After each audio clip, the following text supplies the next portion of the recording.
রে ইসরাফিল যাও, এতদিন দুনিয়ার জমিনে আমি আল্লাহ তাআলা যতদিন পর্যন্ত আমার ইচ্ছা ছিল ততদিন দুনিয়াটা রাখছি, এবার তুমি তোমার সিংহায় ফুৎকার দেউরি, আর দুনিয়া রাখবো না, আমি কিয়ামত ঘটায়া দিব। আল্লাহু আকবার, জোরে বলে।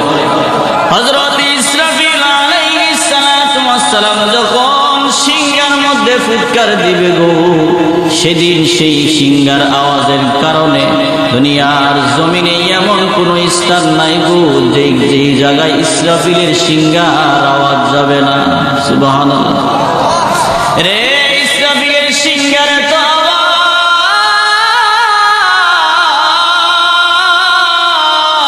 ইসরাফিলের সিংহারে তো আওয়াজ, যেদিন ইসরাফিল আলাইহিস সালাতু ওয়াস সালাম সিংহাটা বাজায় দিবে গো, ওই দিন প্রত্যেকটা মানুষের কানে কানে গিয়ে আওয়াজটা ঢুকে যাবে। মানুষ যার যার কর্মকাজে ব্যস্ত থাকবে, মা তার সন্তান নিয়ে ব্যস্ত, কৃষক তার কৃষি কাজ নিয়ে ব্যস্ত থাকবে, চাকরিওয়ালা তার চাকরির কাজে ব্যস্ত থাকবে রে। প্রত্যেকটা মানুষ যার যার কাজে নিয়োজিত থাকবে। ঠিক এমন সময় ইসরাফিলের বাঁশির আওয়াজটা গিয়া কানের ভিতরে ঢুকবে, আর মানুষগুলো বলবে এটা কিসের আওয়াজ রে, এটা কিসের আওয়াজ, এটা কিসের আওয়াজ, যে আওয়াজটা প্রত্যেকটা মানুষের কানে কানে যখন যাবে রে, সবাই মনোযোগ সহকারে সেই আওয়াজটা শুনতে থাকবে। আল্লাহু আকবার, জোরে বলে। মানুষগুলো সেই আওয়াজটা শুনতে থাকবে। আল্লাহর নবী বলেন সেই আওয়াজটা আস্তে আস্তে বাড়তে থাকবে। এই আওয়াজটা যখন দুনিয়ার কোনো একটা পাহাড়ের ভিতর দিয়া ঢুকে যাবে গো, এই আওয়াজের কারণে প্রত্যেকটা পাহাড়গুলো একদিক দিয়া ঢুকলে পরে যখন এই আওয়াজটা অন্য দিক দিয়া বাহির হয়ে যাবে, প্রত্যেকটা পাহাড়গুলো তোলার মতো উঠতে থাকবে। সুবহানাল্লাহ। আল্লাহ তাআলা বলেন ওয়া তাকুনুল জিবালু কালইহিনিল মানফুশ।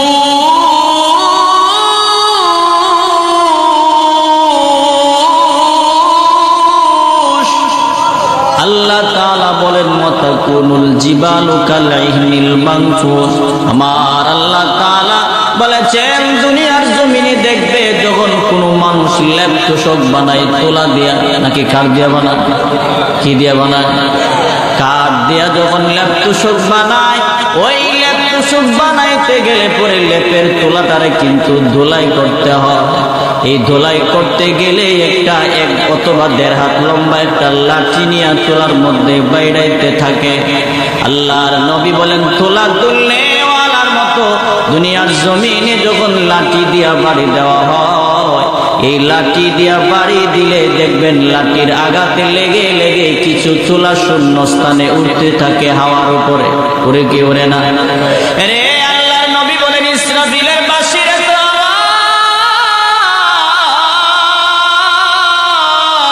ইসরাফিলের বাঁশির আওয়াজের কারণে দুনিয়ার জমিনে যত বড় বড় পাহাড় আল্লাহ রেখেছেন, দুনিয়ার মধ্যে পেরেক স্বরূপ রেখে দিয়েছে। এই দুনিয়ার জমিনটা থরথর করে কাঁপতো যখন, ঠিক এমন সময় আল্লাহ পাহাড় দিয়া পেরেক মেরে দিলেন। আল্লাহু আকবার, জোরে বলেন। রে সেই দিন এই পাহাড়গুলো, দুনিয়ার জমিনে যত বড় বড় পাহাড় আছে সমস্ত পাহাড়গুলো তোলার মতো করে উঠতে থাকবে। আল্লাহু আকবার, জোরে বলেন। শুধু তাই নয়, এই আওয়াজটা শোনার পরে মানুষ তখন নিজের জান বাঁচানোর জন্য দৌড়াইতে থাকবে, আর বলবে হায়রে কি রে, এটা কি হয়ে গেল, আমরা এখন কোথায় যাব? আসমান থেকে এত বিকট বিকট আওয়াজ আসতেছে, আর বুঝি উপায় নাই গো, আর বুঝি উপায় নাই, আমরা বুঝি আর বাঁচতে পারবো না। এবার মানুষগুলো তখন দৌড়াইতে দৌড়াইতে নিজের জান বাঁচানোর জন্য পলায়ন করবে, আর ডেকে ডেকে বলবে মালিক, রে আসমানের মালিক,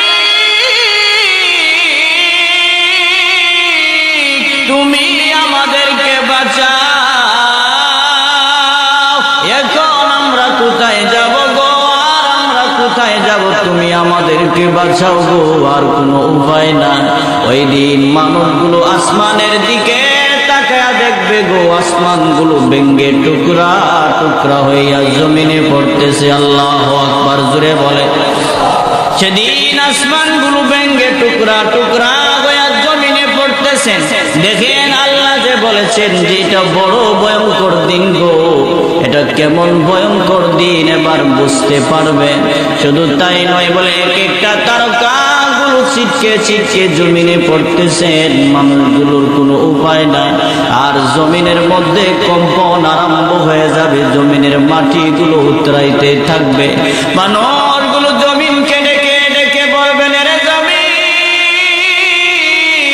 ও জমিন রে, কি হয়ে গেল তোমার, কি হয়ে গেল আজকে এমন ভাবে কম্পন আরম্ভ হয়ে গেলে কেন?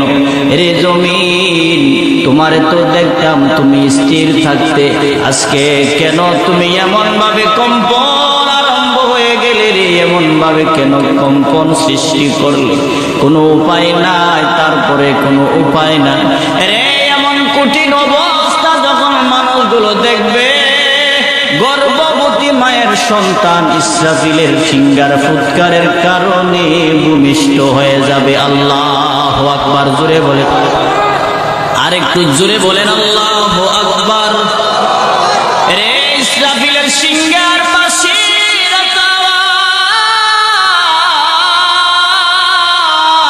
গর্ভবতী মায়ের সন্তান, এই সিংহার ফুৎকারের কারণে মার সন্তানগুলো ভূমিষ্ঠ হয়ে যাবে রে।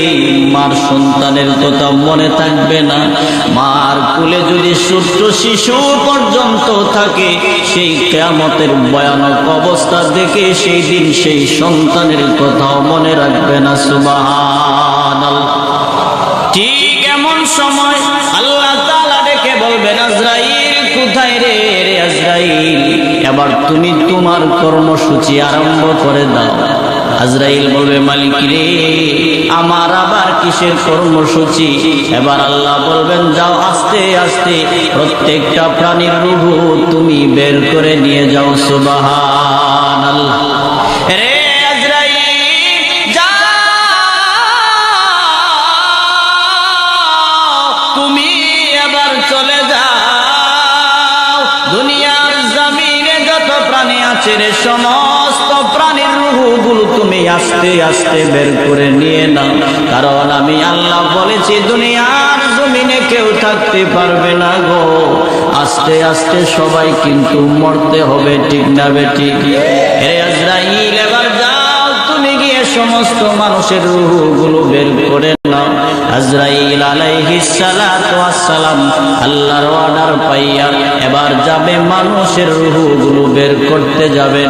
আস্তে আস্তে এক এক করে সবার রূহ যখন বের করে নিয়ে আসবেন, এক পর্যায়ে আল্লাহ ডেকে ডেকে বলবেন, আজরাইল, আর কে কে বাকি আছেন?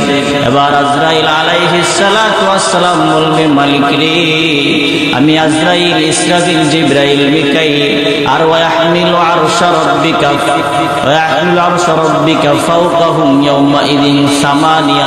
আজরাইল আলাইহিস সালাতু ওয়াস সালাম বলবেন যে আরশ বহনকারী 8 জন ফেরেশতা বাকি আছে, আর আমরা বড় বড় 4 জন ফেরেশতা মাত্র বাকি আছি, আর সব দুনিয়ার জমিন থেকে বিদায়। রে মালিক, আমি আজরাইল আর বড় বড় 3 জন ফেরেশতা আর আরশ বহনকারী 8 জন ফেরেশতা বাকি আছে, আর সবাই বিদায় হয়ে গেছে। এবার আল্লাহ তাআলা বলবেন, আজরাইল রে, এবার তুমি চলে যাও, আরশ বহনকারী ফেরেশতাদের কাছে যাও, গিয়ে তাদের রূহটাও তুমি বের করে নিয়ে নাও। সুবহানাল্লাহ। যখন আজরাইল আলাইহিস সালাতু ওয়াস সালাম আরশ বহনকারী ফেরেশতাদের কেউ নিয়ে নেবেন, তাদের রূহ যখন বের করে নেবেন, এবার আল্লাহ তাআলা বলবেন, আজরাইল, আর কে বাকি আছেন? এবার আজরাইল আলাইহিস সালাতু ওয়াস সালাম বলবে, মালিক, আর কেউ নাই গো, আর কেউ নাই, আমরা মাত্র চারজন ফেরেশতা বাকি আছে গো, আর কেউ না। এবার আল্লাহ তাআলা বলবেন, রে আজরাইল তুমি আবার জিবরাইলের রূহটা বের করে নাও। সুবহানাল্লাহ। আজরাইল আলাইহিস সালাতু ওয়াস সালাম জিবরাইলের রূহটা যখন বের করতে যাবেন, জিবরাইল তখন মন খারাপ করে বসে থাকবেন। কিন্তু করলে কি হবে গো, মালিকের অর্ডার কোনো পালানো সম্ভব না, ঠিক কিনা? আজরাইল আলাইহিস সালাতু ওয়াস সালাম যখন জিবরাইলকে নিয়ে নেবেন, তখন আল্লাহ বলবেন, আর কার কে বাকি আছে? বলে আমরা তিনজন। মিকাইলের রূহটাও তুমি নিয়ে নাও। যেই মাত্র মিকাইলের কাছে যাবেন রূহ আনার জন্য, এমনি তখন একটা গায়বী আওয়াজ, গায়বী একটা আওয়াজ আসবে গো, এরে মালিক আজরাইলের হাতে জিবরাইলও বিদায় হয়ে গেছে গো, জিবরাইলও বিদায় হয়ে গেছে। এবার বুঝি মিকাইলও বিদায় হয়ে যাবে। কিন্তু আওয়াজ আসলে কি হবে? আমার মালিকের হুকুম লড়তে পারে না, ঠিক কিনা? জিবরাইল শেষ, মিকাইল শেষ। এবার আল্লাহ তাআলা বলবেন, আজরাইল রে এবার ইসরাফিলের পালা। আল্লাহু আকবার জোরে বলেন। রে আজরাইল যাও, এবার ইসরাফিলকে গিয়ে বলে দাও তার হাতের সিংহাটা জমা দেয়া দিতে। রে আমি আল্লাহ তাআলার হুকুম, তুমি তারে গিয়ে বলো সিংহাটা জমা দিয়ে দাও, আর মরণের জন্য তুমি রেডি হয়ে যাও, মরণের জন্য রেডি হয়ে যাও। আজরাইল আলাইহিস সালাতু ওয়াস সালাম তখন ইসরাফিলের কাছে যখন যাবে গো, ইসরাফিলকে গিয়ে বলবেন, রে ভাই ইসরাফিল এবার তোমার হাতের সিংহাটা জমা দিয়ে দাও, আর মরণের জন্য তুমি তৈয়ার হয়ে যাওয়ার জন্য আল্লাহ পাক আদেশ করেছেন। এবার হযরত ইসরাফিল আলাইহিস সালাতু ওয়াস সালামকেও বিদায় করে দিবেন। আর মাত্র বাকি আছেন কয়জন? আরেকটু জোরে বলেন, কয়জন? যেই মাত্র ইসরাফিল আলাইহিস সালাতু ওয়াস সালামকে দুনিয়ার জমিন থেকে বিদায় করে দিবেন, এমনি তখন আল্লাহ তাআলা বলবেন, আজরাইল আর কে কে বাকি আছে? এবার আজরাইল আলাইহিস সালাতু ওয়াস সালাম চোখের পানিগুলো ছেড়ে ছেড়ে কান্দে আর বলে, মালিক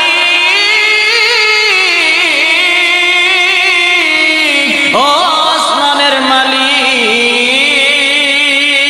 আমার সাথে যারা ছিল গো, আমার সাথে যারা ছিল এক এক করে সবাই বিদায় হয়ে গেছে গো। আমি এখন বুঝতে পেরেছি, এখন বুঝি আমার সময় চলে আসছে। রে আমার সাথে যারা ছিল সবাই বিদায় হয়ে গেছে গো, আর একমাত্র তুমি আর আমি বাকি আছি। রে আল্লাহ তুমি থাকলে কি হবে? তুমি থাকলে কি হবে গো? তোমারে তো মরণে কোনোদিন ধরতে পারবে না। রে মালিক তুমি থাকলে কি হবে? মরণ তোমাকে ধরতে পারবে না, কিন্তু তোমারে কোনোদিন গ্রাসও করতে পারবে না। একমাত্র তুমি আর আমি বাকি আছি। এবার আল্লাহ তাআলা আজরাইলকে বলবেন, রে আজরাইল তুমিও মরণের জন্য রেডি হয়ে যাও। রে আজরাইল তুমিও রেডি হয়ে যাও। দুনিয়ার জমিনে যত প্রাণী ছিল, যত রূহ ছিল, সমস্ত রূহ তুমি আজরাইলের মাধ্যমে আমি আল্লাহ বের করেছি। রে আজরাইল এবার তুমিও মরণের জন্য রেডি হয়ে যাও। তুমিও আর দুনিয়ার জমিনে থাকতে পারবা না। যেই মাত্র আল্লাহ তাআলা বলবেন, আজরাইল তুমিও রেডি হয়ে যাও রে, এমনি তখন আজরাইল আলাইহিস সালাতু ওয়াস সালাম বুঝতে পারবে না, টিকে থাকতে পারবে না। এবার আজরাইল একটা ডাক দিয়ে বলবেন,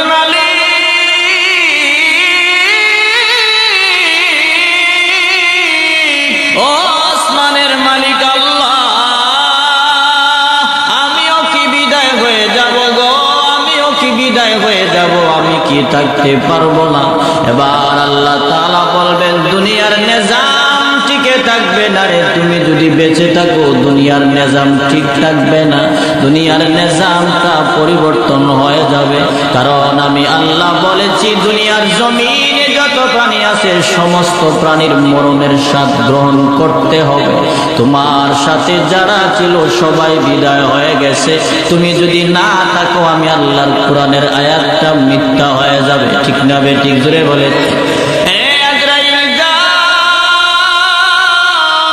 তুমিও মরণের জন্য রেডি হয়ে যাও রে, তুমিও মরণের জন্য রেডি হয়ে যাও।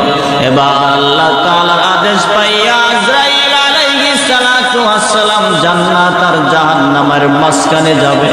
আজরাইলকে বলবেন, আজরাইল রে, দুনিয়ার জমিনে যত প্রাণী ছিল, যত রূহ ছিল, সমস্ত প্রাণীর রূহ তুমি আজরাইল বের করেছ।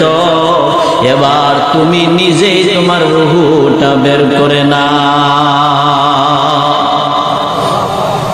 রে আজরাইল, তুমি আবার তোমার নিজের রূহটা বের করে নাও রে।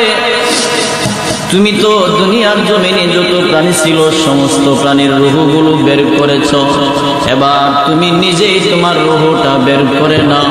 আজরাইল আলাইহিস সালাতু ওয়াস সালাম বলবে, মালিক আমি কেমনে গো আমার রূহ আমি আবার বের করব? আজরাইলকে বলবেন নিজে নিজে রূহটা বের করে নাও। এবার